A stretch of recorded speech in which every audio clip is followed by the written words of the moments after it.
batunya juga berbentuk batu kali, menghadapnya juga berbeda dengan ciri khas makam Islam. Nah, disitulah ada asumsi dari arkeolog bahwa ini makam tua.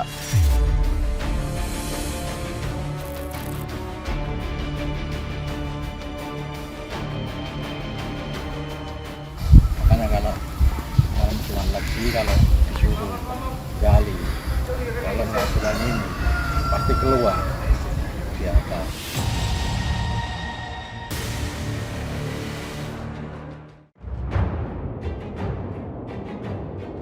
Kuburan tak bernisan ditemukan di sisi Kali Ciliwung. Warga menyebut sebagai kuburan keramat yang memberi tanda saban banjir akan datang. Benarkah ini makam Ki Tua yang mengawali babat alas di Condet? Siapa pula Pangeran Astawana? Bagaimana pula kisah makam misterius di Wonokromo, Surabaya? Siapa tiga sosok sakti yang dihormati warga? Kenapa pula posisi kuburannya miring dan berada di tengah pemukiman? Malam ini, misteri dunia akan menelusurinya.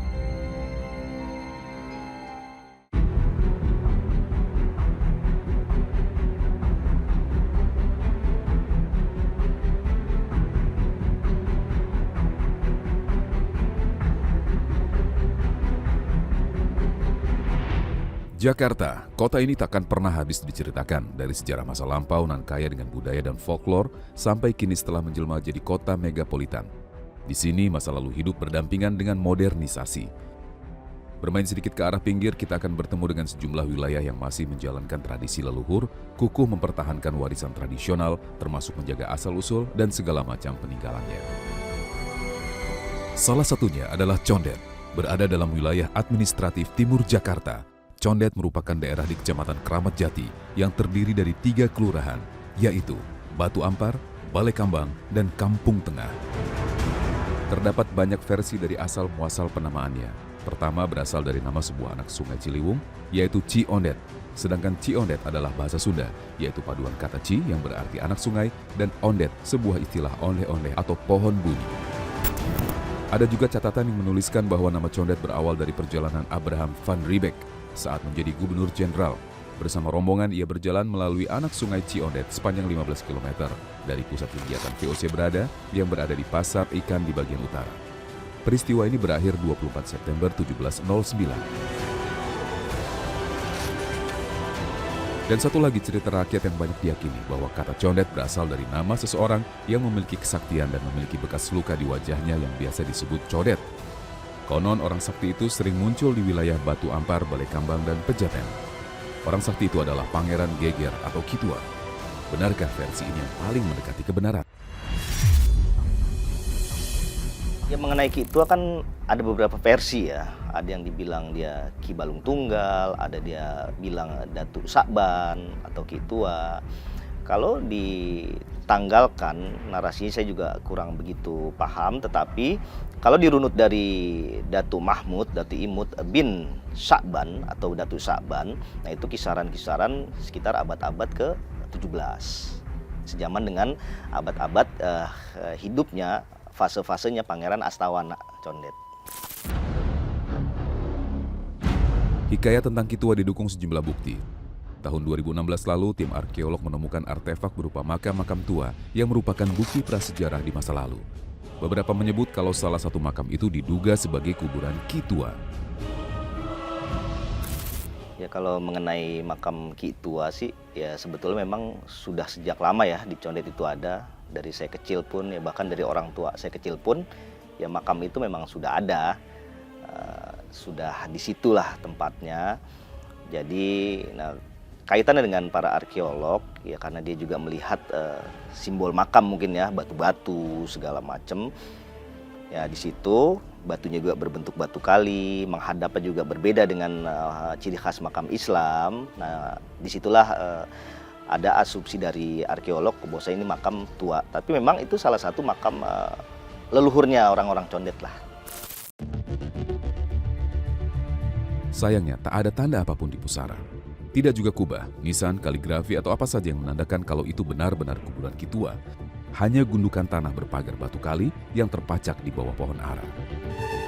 Makam misterius itu berada di kawasan TPU Condet Balai Kambang, namun terpisah dengan kuburan lain. Peristirahatan terakhir sosok yang diyakini sebagai orang terpenting dari berdirinya Condet berada agak ke bawah, persis di pinggir Kali Ciliwung dan ditumbuhi semak liar.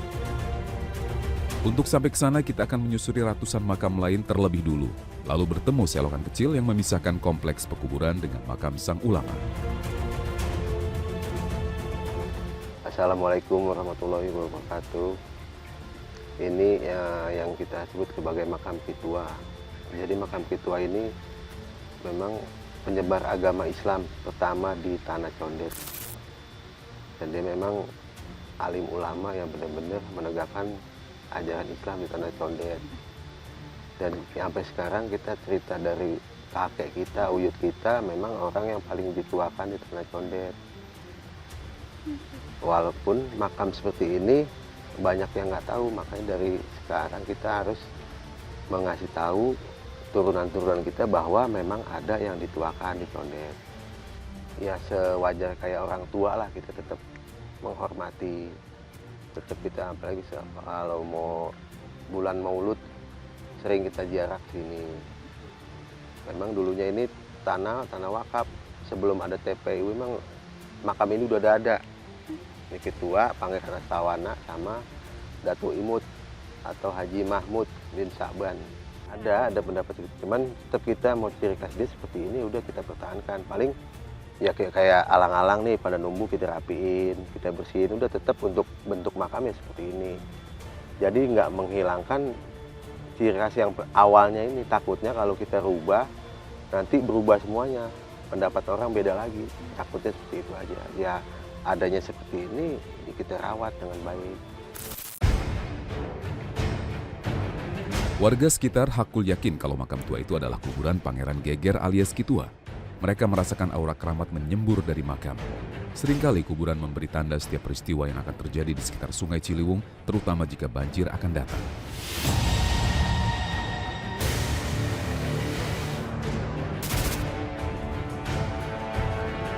Karenanya masyarakat tak berani mengubah bentuk apalagi memindahkan makam karena takut akan terjadi menjadi malapetaka.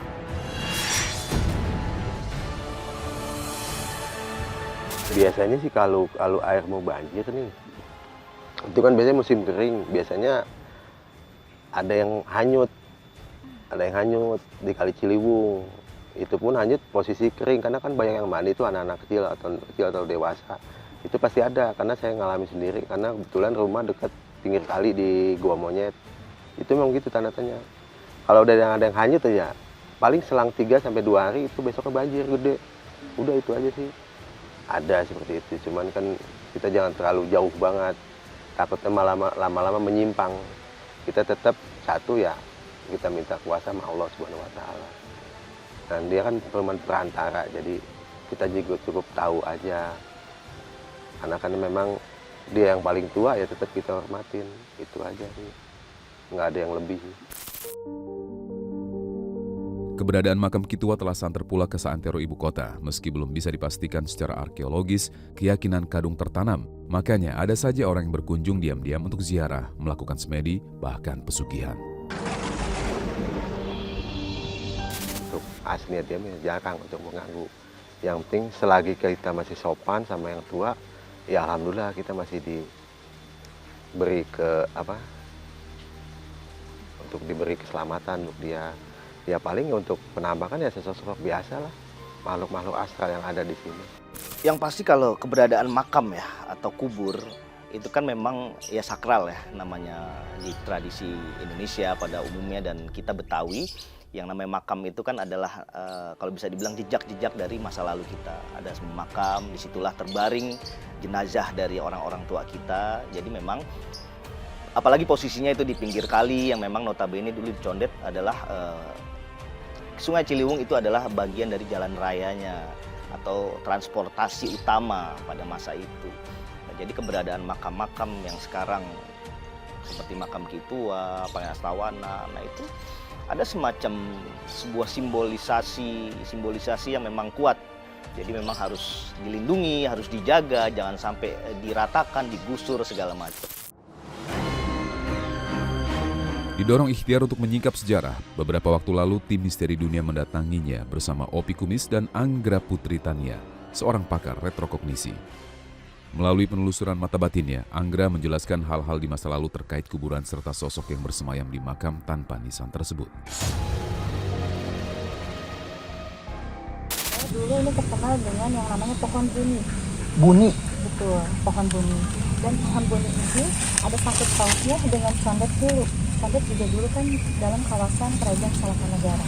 Iya, iya. Waktu itu kebangsaannya Buni juga. Jadi Buni, pohon Buni, dan Wali Mastur itu ada sangkut pautnya. Buni itu tersembunyi, Mastur itu juga sama. Adalah golongan tingkat wali yang tertinggi. Yang memang kewaliannya itu tersembunyi dan terkunci, tidak boleh ada orang yang tahu. Jadi beliau dulu waktu di Aceh kesini untuk menyebarkan agama Islam dan juga untuk melawan penjajah Belanda. Ini dia sejarahnya Kituani hidup di tahun berapa nih? Hidup dari abad 17 sampai awal abad 18. Telusur masa silam ini nyatanya menemukan fakta lain. Di tanah wakaf tersebut rupanya bersemayam tokoh bernama Pangeran Astawana. Konon sosok tersebut diyakini sebagai pejuang yang tewas diterjang peluru saat melindungi Condet dari penjajah. Kita lihat versi-versi yang memang beredar di kita di Condet. Pangeran Astawana dan Siti Maimunah adalah suami istri. Nah, Pangeran Astawana adalah anak seorang kapiten atau datuk, dalam hal ini Datuk Tonggara. Nah, Siti Maimunah adalah anak dari, kalau kita sebutnya Pangeran Geger. Jadi pernikahan mereka sebenarnya pernikahan yang memang membawa dua harkat kebangsawanan, dalam artian dua keluarga besar disatukan di sini di Condet.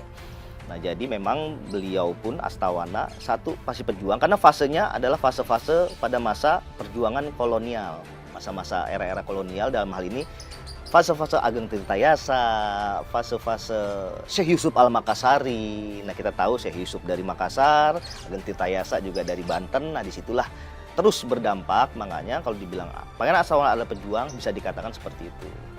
Kalau masalah tewasnya memang kita tidak diceritakan ya, secara folklore ya, turun-temurun tidak diceritakan karena fasenya memang agak sedikit lama.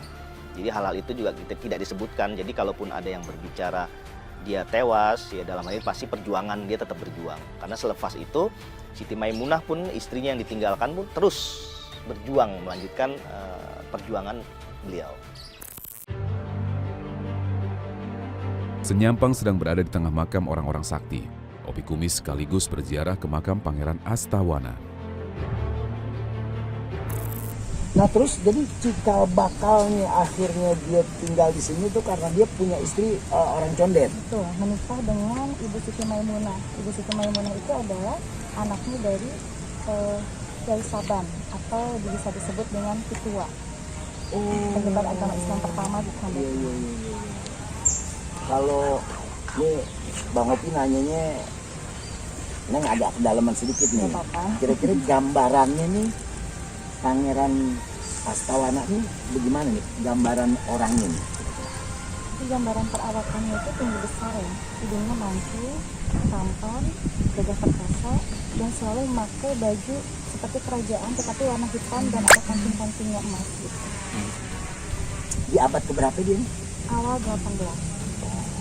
Nah terus ini kan dia seorang pangeran nih. Kenapa kok makamnya sederhana aja begini? Kenapa tuh? Anda tahu nggak?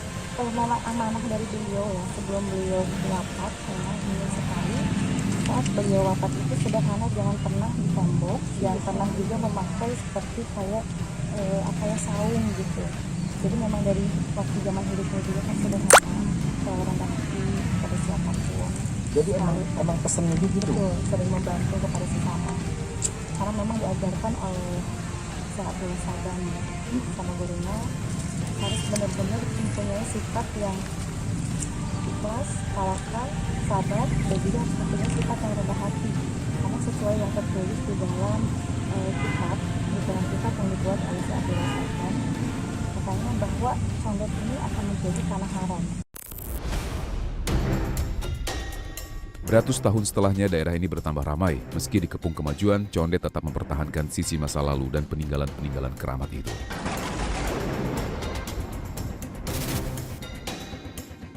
Katanya, siapapun orang yang tinggal di Condet namun memiliki niat jahat atau tidak sejalan dengan ajaran Islam, maka orang tersebut akan dihinggapi rasa tidak nyaman sepanjang hidup. Karena pada abad ke-19 itu ada masih keturunannya dari Pangeran Astawana ya. Itu tinggalnya di Yaman. Yaman. Disebutkan dengan Hadramawt. Hadramawt, iya Hadramawt. Nah, beliau itu datang yang pertama dengan Habib Muhsin bin Muhammad Alatas. Beliau datang ke sini, nah disitulah beliau mempunyai kesaktian yang luar biasa dan memagari condet ini untuk mengenang para leluhurnya zaman dulu agar condet ini terbebas dari hal-hal negatif atau dari ilmu hitam. Serupa di makam Kitua, kuburan Pangeran Astawana juga dipandang keramat dan bisa mendatangkan kemaslahatan. Iya, kadang-kadang memang terjadi, cuman kita nggak ngambil ke situnya. Ya mungkin ada orang yang bukan melanggar sih, orang-orang pendatang yang menyimpang dari itu, kita kan nggak tahu juga. Ya itu kembali lagi ke, ya kita minta kepada Allah Subhanahu Wa Taala kita untuk pelindungan untuk keluarga. Alhamdulillah masih bisa dikasih selamatan. Pernah sih angin kencang di area sini sama dekat rumah sih. Ya udah kira biasa kita mah kalau memang angin kencang kita azan atau kita ngaji, kita minta kepada yang kuasa dilindungi, ya alhamdulillah. Walaupun ramai diziarahi, Akamsi Codet tak merasa terganggu. Berharap para pengunjung bisa memelihara adab dan sopan. Tak ada syarat khusus, cukup niat tulus dan memanjatkan doa kepada Allah Subhanahu wa Ta'ala.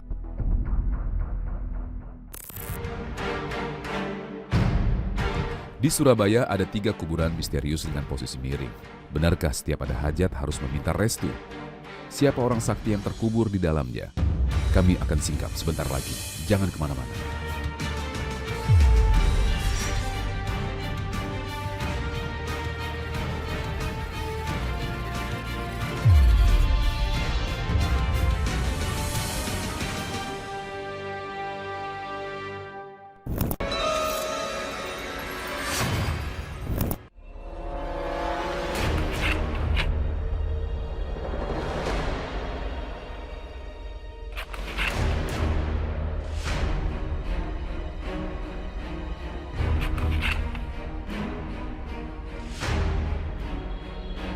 Kalau menemui istilahnya orang yang disukai itu bukan berbentuk orangnya, bukan berbentuk wujud mbah, bukan, tapi berwujud bentuk kuda putih.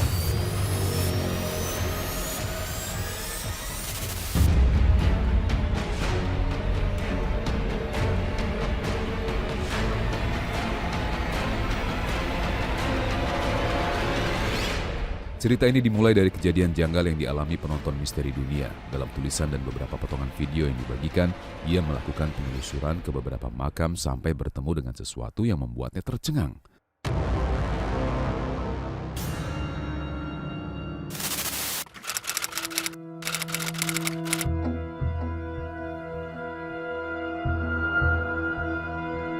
Namanya Dimas, ia tinggal di Krukah Lama, Ngagel Rejo, Kecamatan Wonokromo, Surabaya.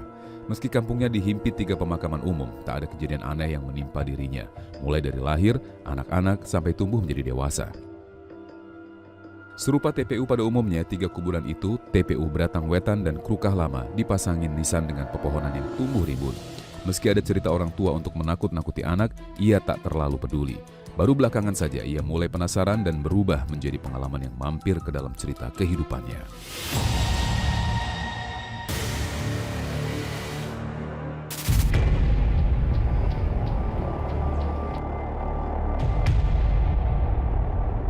Waktunya tiba juga. Dimas mulai dengan bertandang ke TPU Krukah Lama yang berlokasi dekat rumahnya.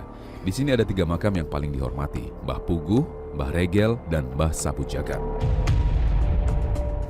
Makanya kalau mau Tuhan lagi, kalau disuruh gali, kalau nggak sudah ini pasti keluar di atas.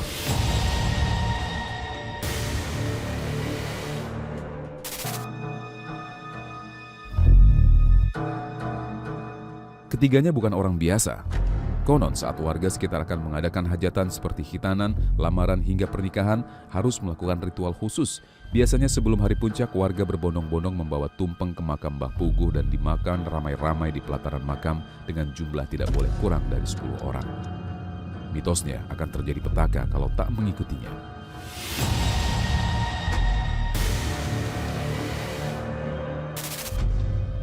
Ketika memberikan ketika punya hajat, berarti orang itu harus bawa apa ke Mbah Puguh? Kalau menurut orang tua, kalau nganu ya, kalau punya hajat istilahnya kemanten atau hajatan apalah, itu bawa tumpeng tuh. Ya ayam panggang kan dulu itu dari juru kunci yang paling tua dulu. Dan saya sudah generasi, istilahnya udah generasi keempat. Oke.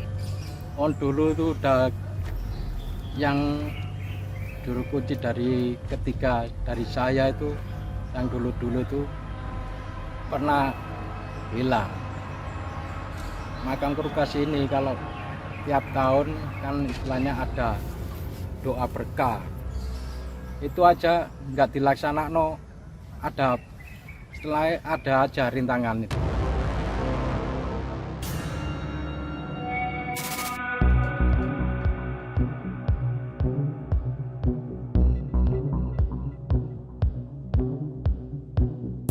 Yang juga mencengangkan, bentuk makam orang keramat ini berbeda dengan kuburan umum. Makam Mbah Regel dan Sapu Jagat berada dalam posisi miring. Bagaimana mungkin saat dikubur dilaksanakan dalam posisi miring?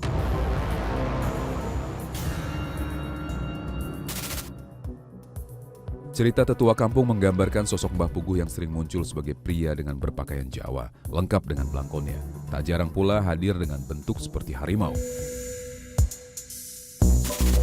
Ini Mbah Sapu Regel.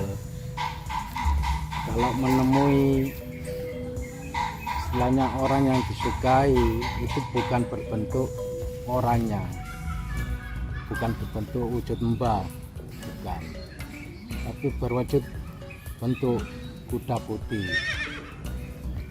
Nah, ini macam ini udah paling lama, istilahnya yang babat talas di sini, Mbah Sapu Regel.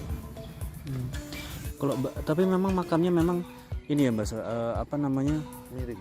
makamnya memang dari awal miring, Ya konon dulu tuh makam itu nggak miring. miring gini. Memang kan gimana ya, orang udah anu terus di istilahnya paling tua kok bisa bentuk gini. Berarti miring-miring sendiri gitu. Iya, Panjangnya ini kira-kira berapa meter Mbak? ini ya hampir 2 meter 2 meter lebih. setengah. Hampir 3 meter ya artinya. Iya. Tanggal lahir sama tanggal kematiannya nggak ada Mbak? Waktu saya kurang tahu, saya kan Jadi memang nggak dicatat gitu? Nggak tercatat di batu nisan gitu? iya.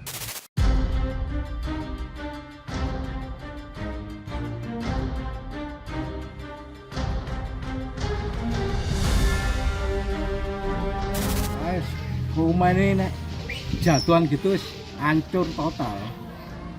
Tapi kenapa kalau jatuh kok pasti kembali ini? Kadang nganu, gantungnya ke rumah orang. Oh ini tuh. Terus kan dibakar. Jadi jatuh sendiri tapi jatuhnya masuk, nggak ngenai tetangga sebelah. Masih. Pengen apa?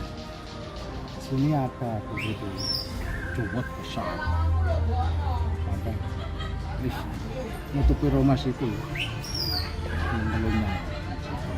Di sana juga ada pohon apa itu besar juga, pohon mangga besar itu udah patah apa tangkainya udah patah, tapi keterak angin masuk ke dalam nggak ngenai rumah. Ini kan bagus. Mbak So, ini Mbak Sapu Jagat ini di bawah pohon apa nih Mbak So? Di bawah pohon kebo besar ini. Nah, ini dua. Ini dari dulu pohonnya sudah ada? Ada tua. Saya mulai mandat di sini udah tua besar ini. Ya ada yang berani motong atau memang sengaja diginikan untuk Mbak Sapu Jagat? Kurang tahu, dulu ada kan potong-potong depan. Ini saya minta tolong.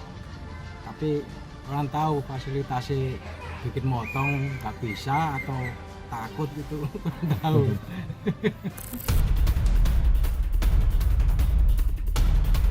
Tak jelas benar siapa 3 sosok misterius ini sebenarnya. Makamnya juga tak pernah dipindahkan. Yang juga aneh, ketiga TPU itu hanya boleh diziarahi dan dilihat warga yang beridentitas di wilayah setempat. Karenanya kalau ada warga yang meninggal dan belum menikah, keluarga wajib melepaskan ayam dengan tujuan tidak membawa orang lain.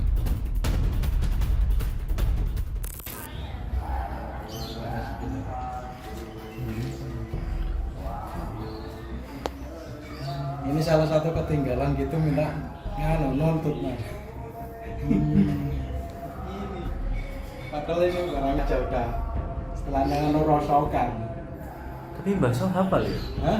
Barang-barangnya hafal yang ketinggalan Apa karena yang bukannya kalau Kalau misalnya ada yang mau ini tidak berat. Hah? Oh enggak. Mbak So, kalau misalnya ada tadi yang belum kejawab, ada yang meninggal gitu, tanda-tandanya apa Mbak So? Tanda misal kampungnya jadi sepi atau apa gitu. Kalau cerita-cerita gitu, saya kan orang lemah, orang mati terus cuma diurung, bisa apa cuma bagi satu payah gimana itu, saya kurang tahu. Memangnya konon nih, kalau meninggalnya hari ini terus harus dikasih syarat ini, ditunggu 2 hari. Kalau sini enggak ada, enggak pernah ada pengalaman. Jadi nggak mengantar ayam hitam Enggak.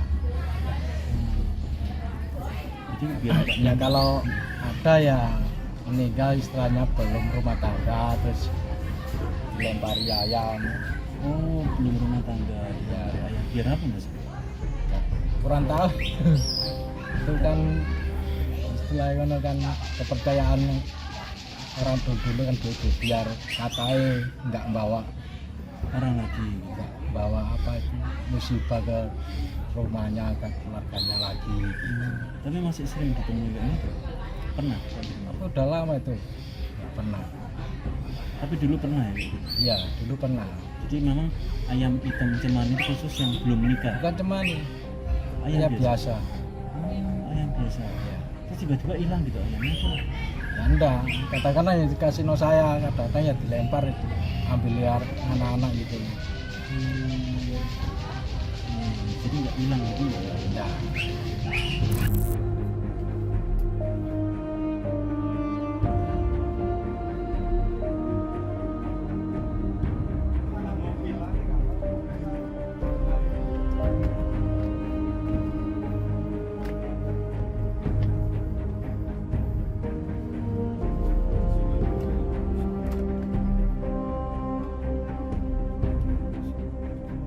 Kadang anak kecil. Terus ada yang mau meninggalkan sini sepi ya kan? Iya sepi. Bener sepi ya? Benar sepi. Bagaimana sebaiknya memperlakukan makam misterius yang tak diketahui siapa yang terkubur di dalamnya? Sesaat lagi, tetap di Trans 7.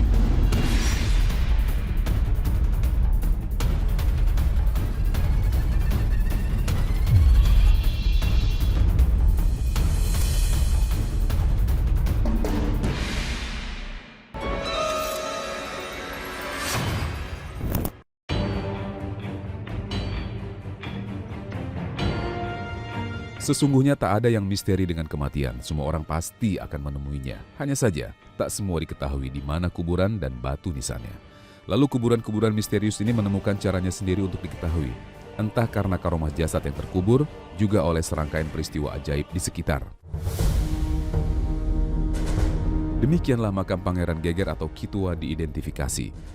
Tak dinyana, dialah sosok yang mengawali berdirinya daerah Condet, seperti juga Pangeran Astawana yang telah menyebarkan ajaran Islam. Meski misterius, 3 makam di Wonokromo tetap dijaga dan dirawat warga sebagai perwujudan penghormatan, siapapun orangnya. Merawat makam adalah sebaik-baik sifat dalam menghormati leluhur. Terpenting jangan terseret ke arah kemusyrikan dengan meminta kepada kuburan. 1000 misteri terserak di kolong langit, sebagian sudah terjawab, namun banyak yang belum terpecahkan. Misteri dunia akan terus menyingkapnya. Sampai berjumpa di episode selanjutnya.